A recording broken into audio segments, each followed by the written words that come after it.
Olá, sejam bem-vindos ao canal Fatos Históricos. Eu sou o Jonathan e hoje vamos explorar eventos sombrios e misteriosos que moldaram o curso da humanidade. Prepare-se para uma viagem no tempo, pois a nossa história está repleta de momentos que ecoam até os dias atuais. Hoje vamos mergulhar na jornada mortal da radiação, que cruzou fronteiras, ignorou distâncias geográficas e políticas e deixou cicatrizes invisíveis. A radiação se infiltrou na alma daqueles que respiraram e semeando doenças nas gerações futuras. Essa é uma história que vai além do tempo e nos lembra da fragilidade da tecnologia e das consequências dos nossos erros. Chernobyl, o desastre que abalou o mundo. Na manhã de 28 de abril de 1986, um funcionário da usina nuclear de Fort Max, na Suécia, sentiu um calafrio percorrer sua espinha quando suas sirenes soaram. O ar parecia pesado, com uma energia invisível. O que ele não sabia é que ele estava prestes a testemunhar o legado sombrio de Chernobyl. Enquanto inspetores vasculhavam a usina de Fort Max, a verdade emergia lentamente. Não havia vazamento local, mas algo muito mais sinistro estava para acontecer. A radiação que eles detectaram na usina de Fort Max, ela viajara a 1.100 km através dos ventos impiedosos. A construção da usina de Chernobyl.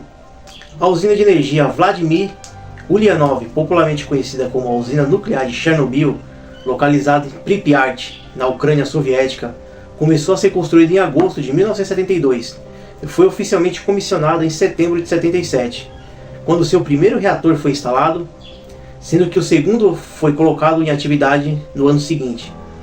Os reatores 3 e 4 foram instalados em 1981 e 1983. Respectivamente, o processo de construção dos reatores 5 e 6 já estava para acontecer, mas eles foram suspensos após o desastre em 86. A União Soviética vislumbrava construir um total de 12 reatores.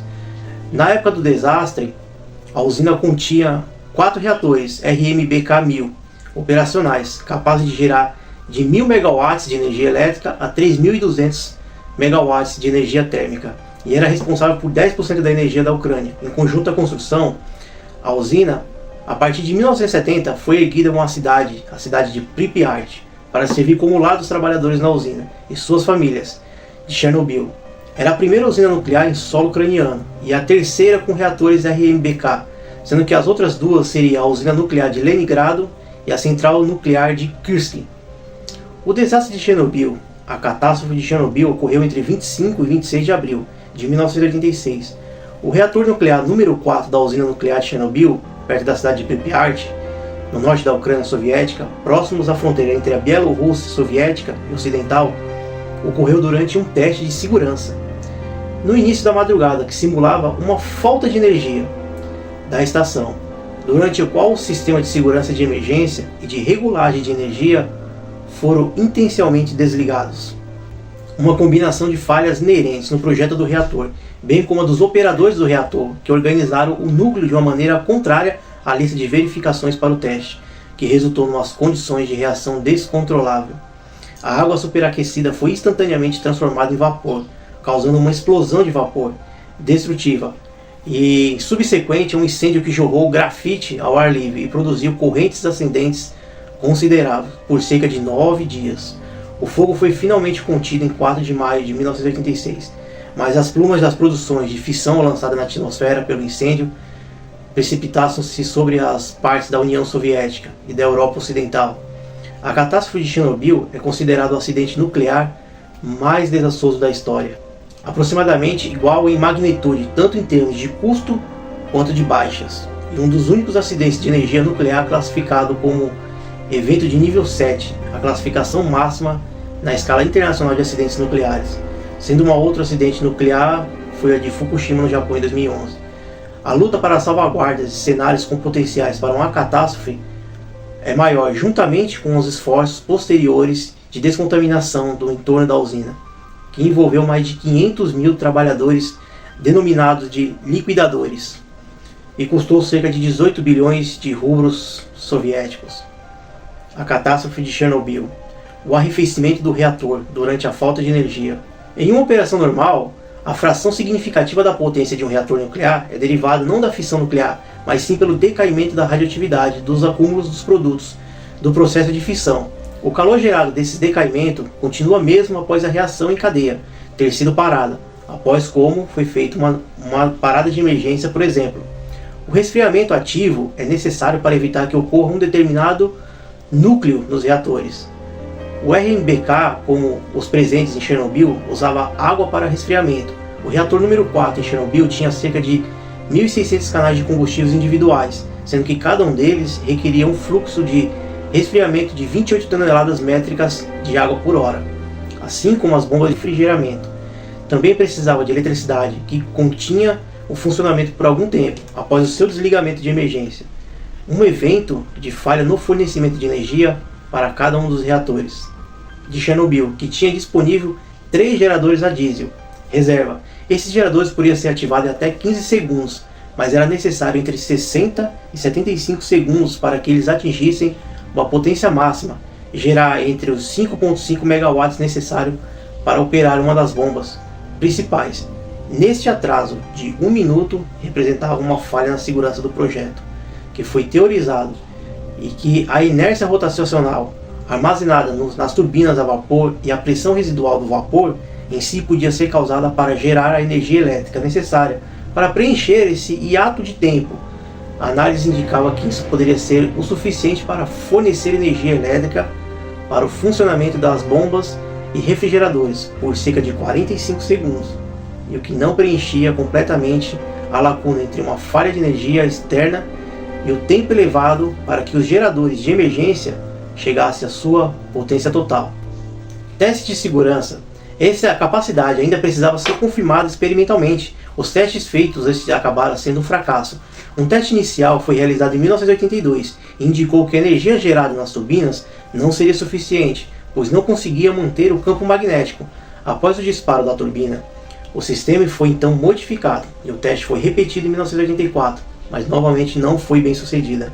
Em 1985, um terceiro teste aconteceu, também com resultados negativos. Um quarto teste então foi planejado para abril de 1986 e foi programado para coincidir com uma parada de manutenção do reator número 4. O teste em si não era problemático, embora sua documentação de medidas de segurança já não atendesse os padrões modernos. Contudo, o desenvolvimento do programa de teste estava ciente do incomum comportamento do reator RMB4000 sobre as condições operacionais. Planejadas essas verificações eram consideradas puramente testes elétricos e não testes de unidade complexo, mesmo que envolvessem unidades críticas do sistema. De acordo com o regulamento da época, tal teste não requeria aprovação do design-chefe do reator Nikiev, gerente científico do regulador de supervisão nuclear soviético. O teste também exigia uma desativação de alguns sistemas de segurança, em particular o sistema de refrigeração central de emergência.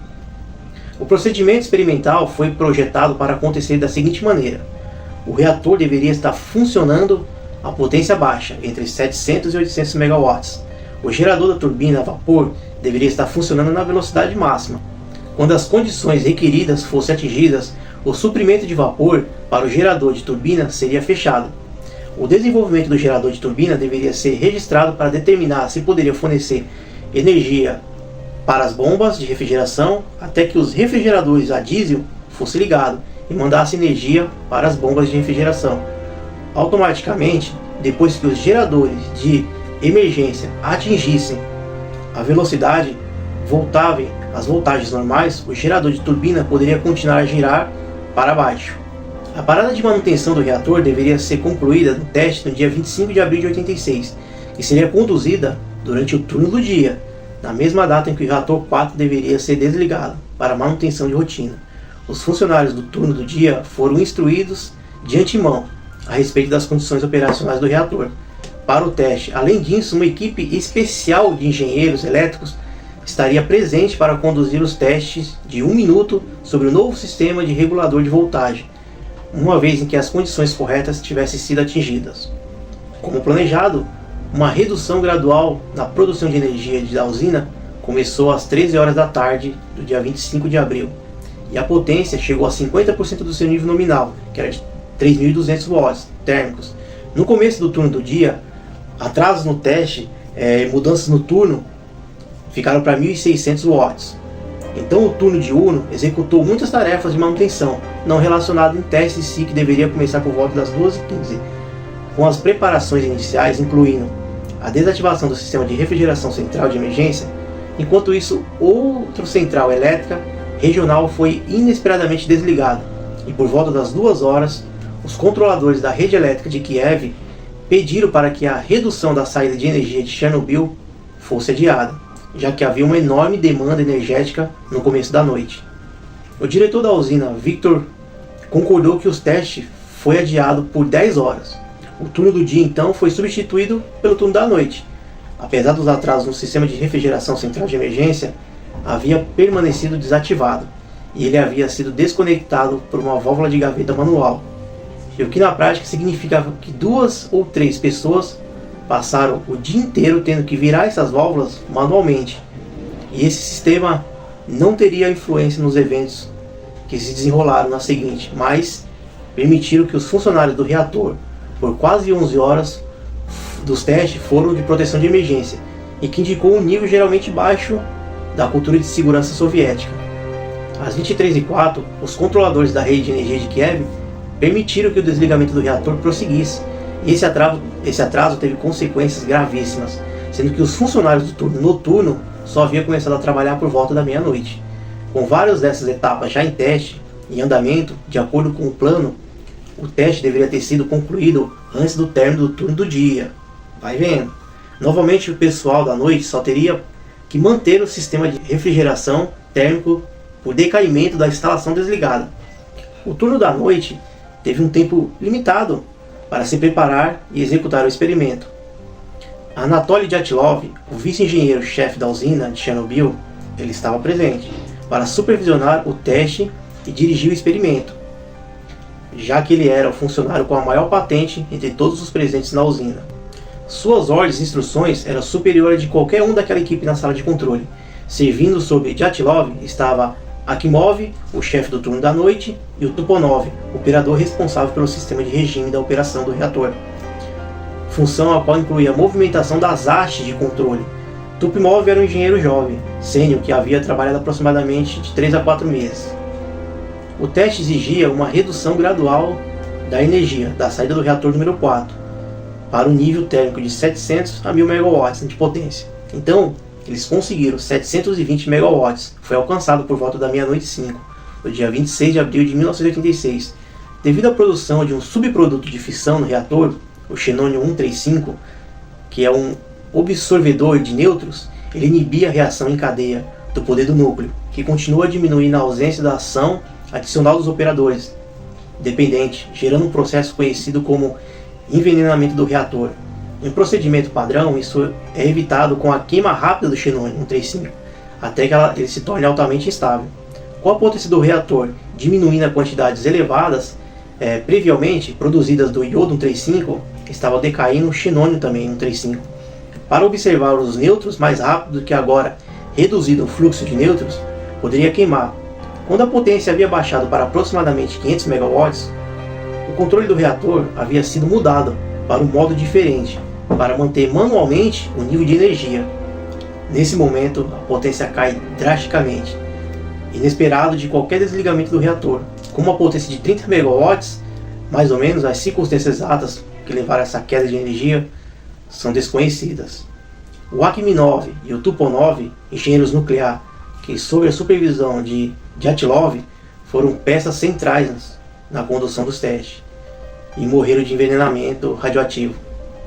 Relatórios iniciais colocaram a culpa do desastre em um erro cometido por Tuponov, mas essa hipótese foi descartada, levando em conta principalmente os problemas técnicos da usina, e o reator estava produzindo cerca de só 5% do nível mínimo da potência inicial prescritos para os testes. Essa baixa reatividade inibiu a queima do xenônio-135 dentro do núcleo do reator e impediu o aumento da potência. Os funcionários na sala de controle subiram essa potência, descontando a maioria das hastes de controle automático das hastes, que foram extraídas manualmente. A maioria das hastes para os seus limites superior, com o objetivo de promover reatividades e neutralizar os eventos do envenenamento do reator.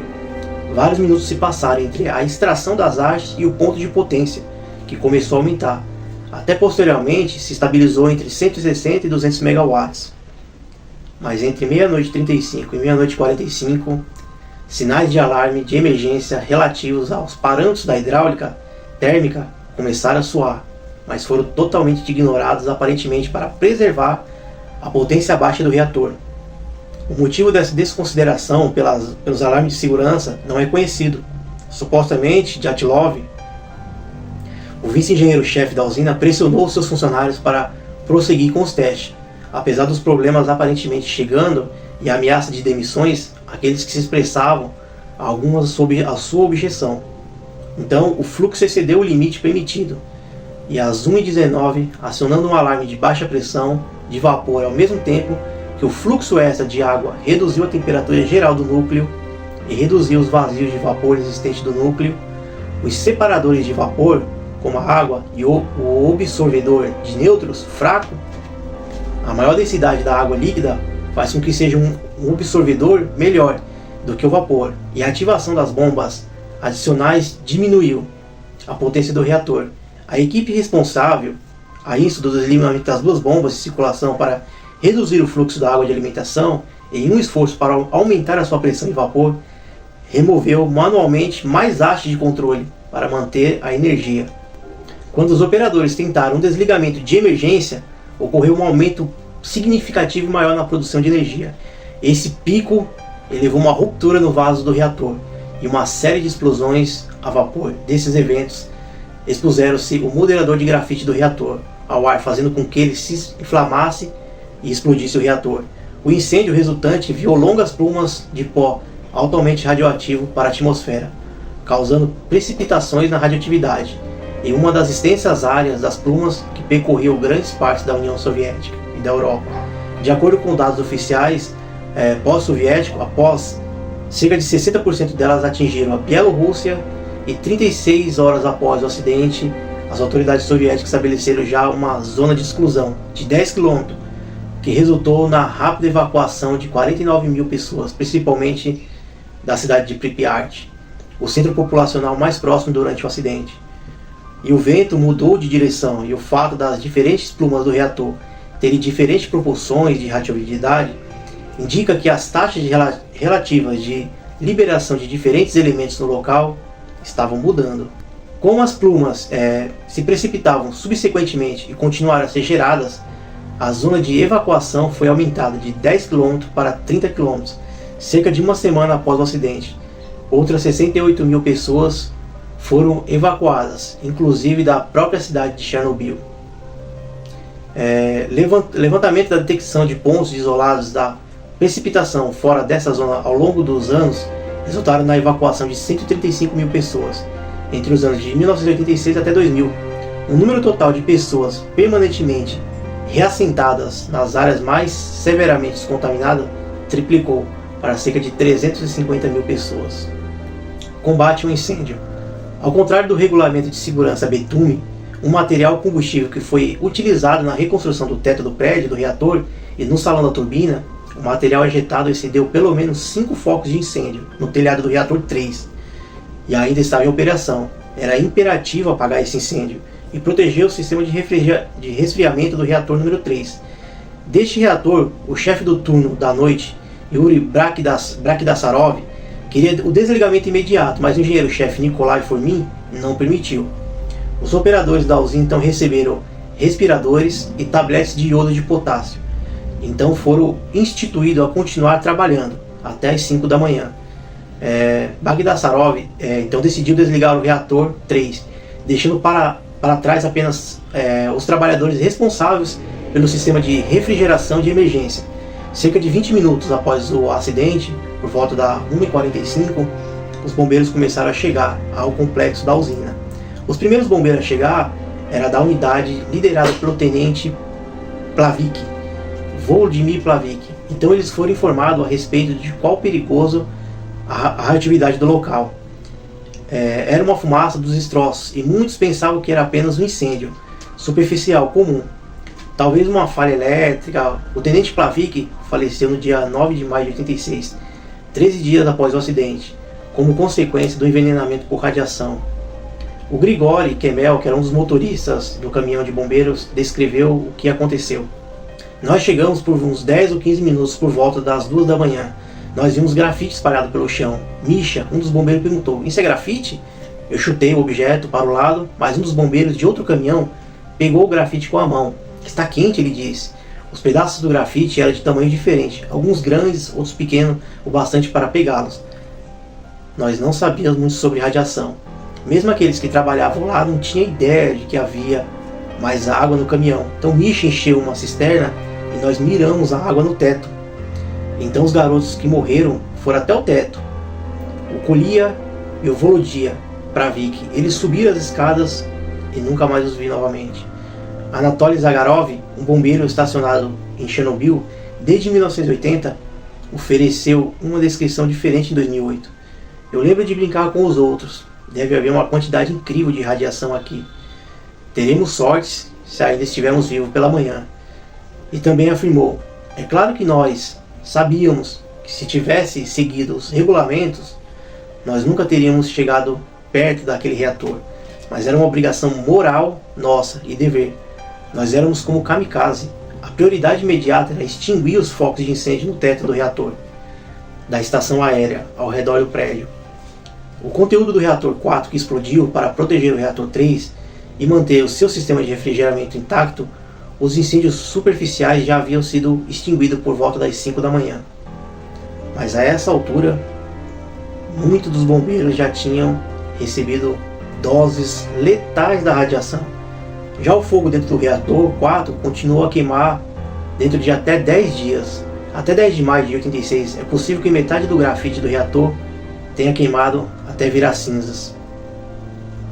Na época, acreditava-se que o fogo do reator tivesse sido apagado por um efeito combinado dos helicópteros que jogavam mais de 5.000 toneladas métricas de areia, chumbo, argila e boro, absorvente de nêutrons, para o reator em chamas. Estima-se que ao menos 600 pilotos soviéticos tiveram que sobrevoar o reator, arriscando-se a receber altas doses de radiação, fazendo centenas de voos para cobrir o reator 4. Testemunho dos bombeiros ouvidos. Antes que eles morressem, relato de suas descrições da tragédia, com um bombeiro descrevendo sua experiência com a radiação, tendo gosto de metal, também sentindo algo similar a alfinetes, agulhas perfurando parte do seu rosto. Esses relatos eram similares descrito por Louis Loutin, um físico do Projeto Manhattan que morreu após receber uma dose letal de radiação, durante um acidente crítico. A explosão e o fogo jogaram no ar partículas de combustível nuclear e outros mais perigosos produtos de fissão, além de isótopos radioativos como césio-137, iodo-131, astrônico-90, outros níveis de radiação. Os níveis de radiação ionizante nas áreas afetadas do prédio do reator foram estimadas em 5,6 volts por segundo, que equivale a 20.000 volts por hora. Uma dose letal de radiação é equivalente a 500 volts por um período de 5 horas. Então muitos trabalhadores da usina receberam quase 5 vezes a dose letal de radiação, absorvendo totalmente em menos de 1 minuto. Assim, os trabalhadores da área do reator tinham conhecimento de contaminação de apenas 3,6 volts, embora muitas áreas da radiação fosse extremamente superior a isso. O Akimov permaneceu com seus companheiros na sala de controle no prédio do reator até manhã, enviando subordinados para tentar continuar a mandar água para o reator, fazendo isso possivelmente sob ordens do Dyatlov, o vice-engenheiro-chefe da usina de Chernobyl. Nenhum dos trabalhadores da sala de controle utilizou qualquer equipamento de proteção. A maioria deles, incluindo o Akimov, morreu dentro de 3 semanas, como consequência dos envenenamentos por radiação. O Dyatlov, que supervisou os testes que levou ao acidente inicialmente, estava em negação. O reator explodiu, o reator não explode, ele disse posteriormente, que essa era uma opinião generalizada entre a equipe na sala de controle. Ao deixar o prédio, Dyatlov foi se reportar diretamente a Nikolai Fomin, o engenheiro-chefe da usina, e Viktor Brukvanov, o diretor da usina, onde ressaltou que os núcleos do reator ainda estavam intactos. Brukvanov reuniu os representantes do partido em Pripyat e informou ao Comitê Central o ocorrido, tentando se eximir de culpa, e afirmou que o desastre não foi tão ruim quanto parecia, e ele foi afastado do seu cargo em menos de 24 horas. Após o acidente, junto com Fomin, Dyatlov foi enviado para o hospital com sintomas da síndrome aguda da radiação. Os 3 seriam responsabilizados pelo acidente de Chernobyl. A evacuação. A cidade de Pripyat, vizinha à Ucrânia, não foi evacuada imediatamente. A população local, na noite do acidente, continuava com suas vidas normalmente, completamente alheios ao que estava acontecendo. Contudo, nas horas posteriores à explosão, algumas pessoas começaram a ficar doentes, pois foi reportado que muita gente em Pripyat passou a sofrer de fortes dores de cabeça e a sentir gosto metálico na boca, junto com as graves tosses e vômitos. Como a usina era administrada pelo pessoal de Moscou, o governo ucraniano não foi prontamente notificado do acidente. Nessa altura, 2 pessoas já tinham morrido e outras 52 haviam sido hospitalizadas com envenenamento radioativo. A delegação logo obteve ampla evidência de que o reator havia sido destruído e que altos níveis de radiação estavam sendo despejados na atmosfera, levando incontáveis contaminações. Nas primeiras horas da manhã do dia 27 de abril, aproximadamente 36 horas após a explosão, foi ordenada uma evacuação de Pripyat e foi planejado inicialmente que a cidade ficaria desativada por 3 dias. Mais tarde, essa decisão se tornou permanentemente. Às 11 horas do dia 27 de abril, as frotas de ônibus começaram a chegar em Pripyat para a evacuação dos cidadãos. Começaram a ser retirados às 2 da tarde e foram informados que eles tinham apenas alguns minutos para evacuar, que podia levar pouquíssimos pertences por pessoa. O anúncio traduzido ficou assim: para a atenção dos moradores de Pripyat, o conselho da cidade informa que deveria ao acidente da usina de Chernobyl, a cidade de Pripyat e suas condições radioativas nas cercanias estão deteriorando por manter o povo seguro e saudável. Quando é possível que as crianças sendo prioridade máxima, nós precisamos evacuar os cidadãos, para que as cidades mais próximas da região de Kiev, por essas razões, começado em 27 de abril de 86 às 2 horas, cada bloco de apartamento terá um ônibus para sua disposição, supervisionado pela polícia e autoridades da cidade, que é altamente recomendável levar com você só seus documentos, alguns pertences pessoais e vitais e uma certa quantidade de comida, como preocupação. Os executivos sêniores da instalação pública das industriais da cidade definiram uma lista de empregados que são necessários para ficar em Pripyat, para manter as instalações em boa ordem e a ordem dos trabalhos. Todas as casas serão gradualmente policiadas durante o período de evacuação. Camaradas, deixando suas existências temporariamente, por favor, se assegure de terem desligado suas luzes, equipamentos elétricos, água, fechado todas as janelas. Por favor, mantenha a calma e a ordem no processo da evacuação de curto prazo. Anúncio tardio. A evacuação de Pripyat começou antes da União Soviética reconhecer formalmente o acidente na manhã do dia 28 de abril.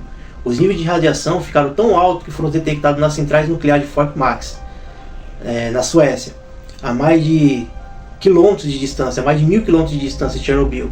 Os trabalhadores de Fort Max reportaram o caso para as autoridades da segurança de radiológicas, que determinou que a radiação que se originou em outro lugar no mesmo dia. O governo sueco então contactou a liderança política soviética em Moscou, perguntando se havia algum acidente nuclear no território da União Soviética. Os soviéticos inicialmente tentaram qualquer incidente, mas quando os suecos sugeriram que iria registrar um alerta oficial junto à Agência Internacional de Energia Atômica, o governo soviético admitiu ao mundo o acidente que aconteceu em Chernobyl. A princípio, os soviéticos afirmaram que o acidente tinha sido pequeno, mas após eles terem evacuado 100 mil pessoas da região, a comunidade internacional finalmente passou a se tornar conhecido a magnitude da situação. Às 21 horas e 2 minutos do dia 28 de abril, o governo soviético emitiu na rede nacional de televisão o seu primeiro pronunciamento oficial sobre o desastre. E o anúncio tardio durou aproximadamente só 20 segundos, que houve um acidente na usina nuclear de Chernobyl e um dos reatores nucleares foi danificado, mas os efeitos do acidente estão sendo remediados e tem sido então dada assistência para as pessoas afetadas. Essa foi toda a mensagem à agência de notícias. A remoção dos destroços continuava com a limpeza de toda a região ao redor de Chernobyl, limpando os prédios e ruas com água e uma substância chamada búrlua, um fluido de polimerização pegajosa, criado para engajar a poeira radioativa. E quando seco, poderia ser removido por compactado. Então, uma medalha de limpeza foi dada aos trabalhadores. Embora muitos dos veículos de emergência utilizados durante o gerenciamento da crise tenha sido enterrado em trincheiras, a maioria dos veículos, como a dos liquidadores, incluindo caminhões, helicópteros ainda permanecem abandonados em campos abertos na área de Chernobyl. Desde então a catástrofe, os curiosos já invadiram o local e removeram vários destroços e várias partes desses veículos ou até outros objetos que muitos deles ainda estejam radioativos. Os liquidadores trabalhavam sob condições deploráveis e não recebendo não muitas informações a respeito da magnitude do perigo que enfrentavam. E vários que tinham as proteções adequadas, muitos não tinham. Ou talvez a maioria foram expostos a nível de radiação superior ou considerável, muito mais do que segura. Mas há décadas após o desastre, muitos dos liquidadores tiveram que batalhar na justiça para conseguir direitos de ganhar assistência médica governamental, para conseguir lidar com as consequências da radiação em sua saúde. Em 21 de dezembro de 1986, a estrutura de concreto conhecida como sarcófago de Chernobyl começou a ser erguida no prédio do reator número 4, ao selar o núcleo de todos os destroços radioativos que vazavam dele. Enquanto isso, os liquidadores continuavam com a limpeza de toda a região ao redor de Chernobyl. Durante a construção do sarcófago, um grupo de cientistas reentrou na sala do reator como parte de investigação conhecida como Expedição Complexa, para localizar e conter o combustível nuclear para evitar que uma segunda explosão acontecesse. Os esforços de limpeza dentro da zona de contaminação ao redor de Chernobyl, nas cidades e vilas próximas, durou mais de 6 meses e foi uma tarefa gigantesca. A cidade de Pripyat permanece abandonada até hoje, mas o governo ucraniano não permitiu que seus ocupantes originais regressassem à área para reivindicar os seus antigos lares ou até mesmo seus pertences, embora a região de vez em quando ela esteja aberta para visitação turística, com muitas áreas permanecendo proibidas devido ao risco de contaminação. De acordo com a OMS, cerca de 240 mil trabalhadores foram engajados nas atividades de limpeza da zona de Chernobyl. Entre 86 e 87, um total de 500 mil pessoas trabalharam como liquidadores. Impacto ambiental. Embora não se possa fazer uma comparação informativa entre o acidente e uma detonação nuclear, e estritamente explodindo ao ar, ainda se torna-se cerca de 400 vezes mais material radioativo foi liberado de Chernobyl do que pelas bombas de Hiroshima e Nagasaki no Japão, durante a Segunda Guerra Mundial. Em contraste ao acidente de Chernobyl, que liberou cerca de 1/100º ou 1/1000º da quantidade total de radioatividade liberada durante a era das guerras e testes de armas nucleares no auge da Guerra Fria, entre os anos de 1950 e 1960. Aproximadamente 100 mil quilômetros de terra foram significativamente contaminadas com cinza nuclear, sendo que as regiões mais atingidas na Bielorrússia e Ucrânia-Rússia, níveis menores de contaminação foram detectados em toda a Europa, exceto na Península Ibérica. Humano. Após o acidente, 267 pessoas sofreram de SARS, síndrome aguda da radiação. Quase 31 morreram nos primeiros 3 meses.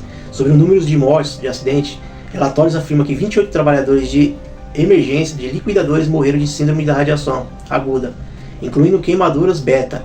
15 pacientes morreram de câncer de tireoide nos anos seguintes. No entanto, estima-se que cerca de 4 mil entre os 5 milhões de pessoas que residem nas áreas contaminadas possam ter desenvolvido câncer por conta do seu acidente. De todos os 66 mil trabalhadores da emergência bielorrússia, em meados dos anos 1990, apenas 150 foram notificados pelo seu governo como tendo morrido, ou contraste de 5.722 vítimas foram relatadas entre os trabalhadores da limpeza ucraniana. Até os anos de 95, pelo Comitê Nacional de Proteção de Radiologia da População Ucraniana, a zona de exclusão, como assim ficou conhecido, uma área que originalmente se estendia por 30 km em torno de todas as direções da usina, é oficialmente chamada de zona de exclusão e é uma grande parte desabitada, com exceção de cerca de 300 moradores que se recusaram a sair. A área foi amplamente revertida para as florestas e foi retomada pela vida selvagem por causa da falta da competição com seres humanos, por espaços e recursos. Mesmo hoje, os níveis de radiação são tão altos que os trabalhadores responsáveis pela construção do sarcófago só puderam trabalhar 5 horas por dia durante um mês, antes de fazer 15 dias de descanso. Autoridades ucranianas estimaram que uma área por volta a ser segura para a vida humana por mais de 20 mil anos. No entanto, em 2016, 187 ucranianos locais retornaram a passar a viver permanentemente na zona de exclusão.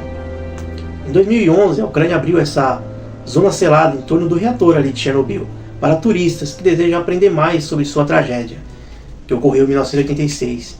O Sergei Mirei, um oficial reconhecido de radiação no momento do acidente, agora um acadêmico, né, na Universidade Nacional da Academia de Kiev, na Ucrânia, escreveu sobre os efeitos psicológicos e físicos em sobreviventes e visitantes que trabalhou como consultor para grupos de turismo de Chernobyl. Então é isso aí, pessoal, vamos ficando por aqui nessa grande história, né? Obrigado por nos acompanhar dessa jornada de Chernobyl. E se você gostou desse vídeo, não esqueça de deixar seu like, compartilhar com seus amigos, se inscrever no canal para muito mais conteúdos intrigantes. E até a nossa próxima jornada e a nossa próxima aventura.